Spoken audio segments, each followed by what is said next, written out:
Hey Shatling. We are autistic. Yes, me and you have autism. And having autism makes relationships different.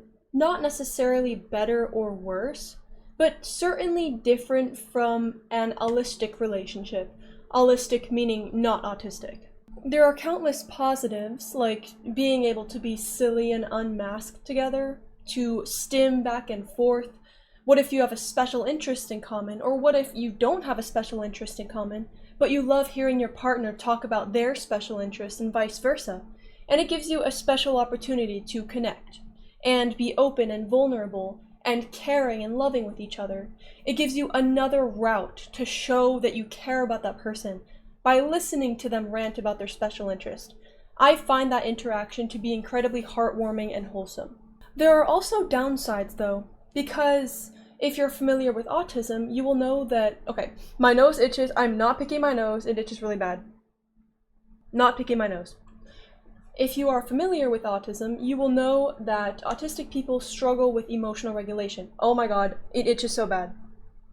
Autistic people can struggle with something called perseveration. Now I'm probably pronouncing that incorrectly, as I usually do with words that I'm not familiar with.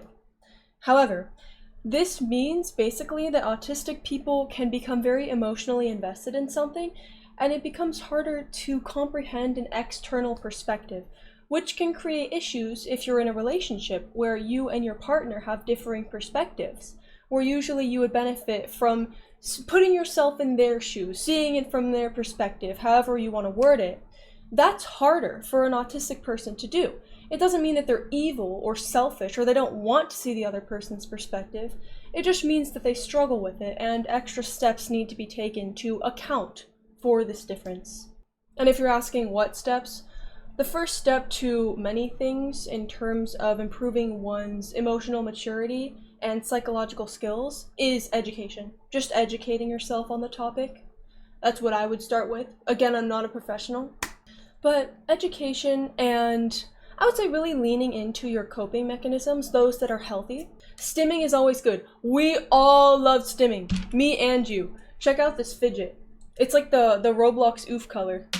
My god, my nose is so itchy. I swear I'm not picking my nose. Now, yes, some issues may arise from the struggle with emotional processing in autistic people. However, again, there are so many positives. Another positive is that I like to say that autistic people are running on a different operating system, and that basically means that autistic people tend to process the world differently and subsequently think a bit differently, in a different flavor. We're all human, right? We all experience things in a somewhat similar way. We all have brains up here, I think. But autistic people may process it differently. And because they're processing it in a similar fashion, autistic people, as a collective, may have relatively similar thought processes compared to allistic people. Now, this is a really long-winded way of saying that I think sometimes you may have an easier time getting along with someone, understanding someone, vibing with them if they are also autistic. That's not to say that you can't get that with a neurotypical person. Absolutely not. I have some amazing neurotypical people in my life that I absolutely fuck with that are amazing. However, I do think my Neanderthal brain has come to the potential conclusion that you may have an easier time getting along with someone and understanding their way of thinking if you guys are both autistic. And I think this is really cool, and I think it's quite beautiful. Autism is so often presented as this negative thing, like it's just bad, it's just horrible. Oh, my child's autistic. I'm so sorry to hear that. But it's really not a bad thing, it's just neutral. You're not better or worse for having autism, you're just different. And I think it's quite nice to acknowledge some of the positives that come out of having autism. I know this is no new thing, I'm no pioneer coming out here and dropping a couple fun factoids about some nice things about having autism. However, I would say on a large scale, I have seen more negative content regarding autism, and it's quite unfortunate.